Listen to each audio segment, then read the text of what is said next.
Bismillahirrahmanirrahim. Assalamualaikum warahmatullahi wabarakatuh. Apa kabar adik-adik? Semoga selalu sehat dan selalu semangat belajar agar cita-cita kalian bisa terwujud. Kali ini kakak akan membahas tentang soal USBN IPA SD tahun 2019 nomor 6 sampai nomor 10 bersama Kak Iswil dan bintang pelajar untuk prestasi tinggi dan akhlak terpuji. Soal nomor 6. Perhatikan gambar berikut. Kesamaan adaptasi yang dimiliki kedua hewan seperti gambar tersebut adalah. Pertama-tama kita sebutkan dulu hewan ini adalah kecoa, ini adalah kumbang. Kecoa dan kumbang sama-sama memiliki kesamaan dalam hal pura-pura mati untuk mengelabui musuhnya. Sehingga musuhnya mengira bahwa kecoa atau kumbang itu telah mati, sehingga musuhnya bisa meninggalkan mereka. Jadi jawabannya tepat adalah yang A. Sedangkan untuk yang pilihan B, memiliki sengat beracun, itu dimiliki oleh kalajengking. Kalajengking memiliki sengat beracun di bagian ujung ekornya. Kemudian yang C, mengeluarkan bau menyengat, ini dimiliki oleh sigung. Sigung mengeluarkan bau tak sedap. Ya, jadi ini yang menyengat, baunya itu menyengat untuk mengusir musuhnya. Kemudian yang D, memiliki tipe mulut proboscis, yaitu dimiliki oleh ngengat dan kupu-kupu. Ngengat dan kupu-kupu. Ngengat dan kupu-kupu. Sekilas mereka sama, tapi sebenarnya mereka berbeda. Jawaban yang tepat adalah yang A ya. Soal nomor 7. Pada suatu ekosistem kebun terdapat tanaman tomat, ulat, dan ayam. Kemudian datang segerombolan musang sebagai predator. Perkembangan yang akan terjadi pada ekosistem tersebut adalah segerombolan musang sebagai predator yang menyebabkan populasi ayam menurun. Segerombolan musang kemudian menyebabkan populasi ayam menurun. Populasi ayam yang menurun menyebabkan populasi ulat meningkat.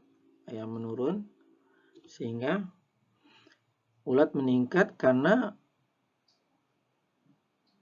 ulat dapat berkembang biak tanpa dimangsa oleh ayam. Jadi ulat dapat berkembang biak dengan predator yang sedikit. Jadi dia dapat meningkat jumlahnya. Kemudian dengan populasi ulat yang meningkat menyebabkan tanaman tomat menurun karena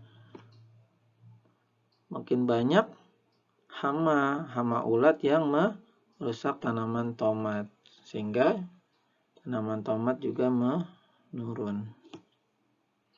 Dari sini dapat kita simpulkan bahwa populasi ayam menurun, populasi ulat meningkat, dan tanaman tomat menurun. Jadi jawaban yang tepat adalah yang D. Soal nomor 8. Perhatikan ilustrasi berikut. Benny dan keluarganya hidup di daerah perkotaan. Mereka tinggal di daerah pemukiman padat penduduk. Banyak sampah rumah tangga yang dihasilkan di daerah tersebut. Tempat sampah tidak mampu menampung seluruh sampah, sehingga akhirnya mereka membuangnya ke sungai. Berdasarkan ilustrasi di atas, dampak yang terjadi akibat pembuangan sampah ke sungai bagi lingkungan adalah Mari kita ilustrasikan, ini kita umpamakan si Benny dan keluarganya membuang sampah di sungai.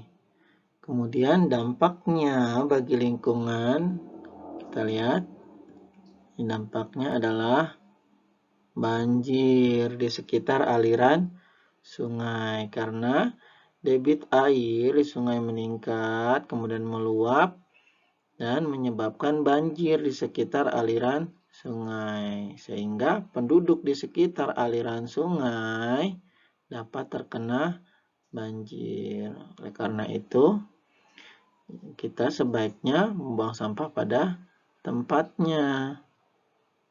Dan kemudian bahan plastik misalnya kita bisa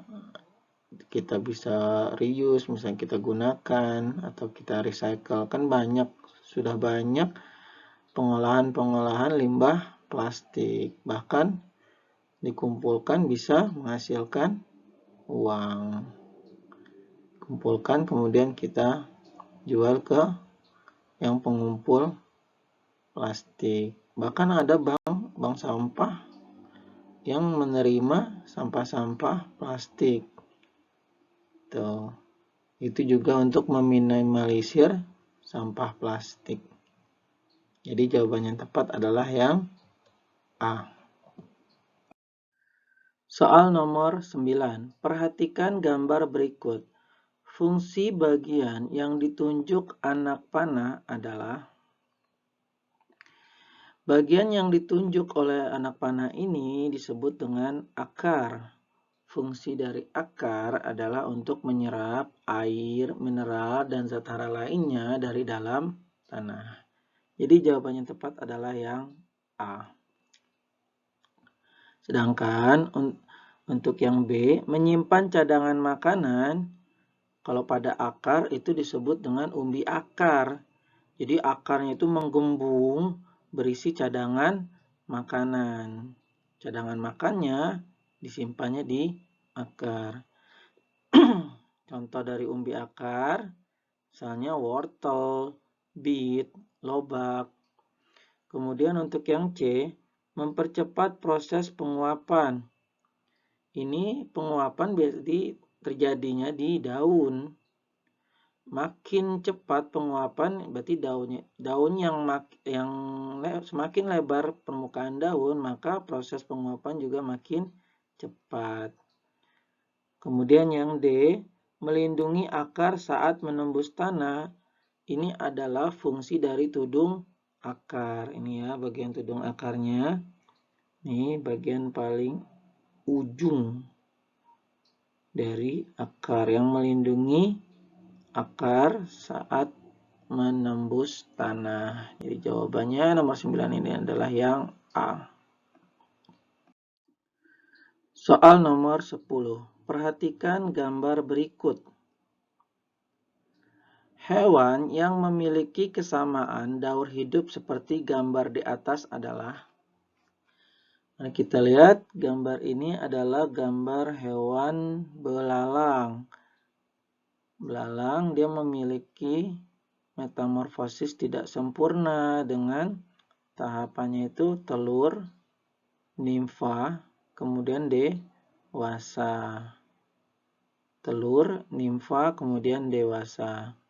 Nimfa ini sudah sama bagian fungsi tubuhnya, bagiannya sudah seperti dewasa, tapi ukurannya masih lebih kecil dari ukuran tubuh belalang dewasa. Nah, cara mengingatnya untuk metamorfosis tidak sempurna yaitu becakjang, BE-nya itu belalang, C-nya itu capung, K-nya kecoa. Kecoa itu nama lainnya lipas. Kemudian jangnya jangkrik. Jadi dari sini kita bisa lihat nih, ini kan belalang nih, belalang. Tinggal capung, kecoa, dan jangkrik atau capung, lipas, dan jangkrik. Ini capungnya, telur, nimfa, capung dewasa. Sama. Kemudian kecoa, telur, nimfa, kecoa, dewasa. Kemudian jangkrik, telur, nimfa, jangkrik dewasa. Jadi jawaban yang tepat adalah yang C.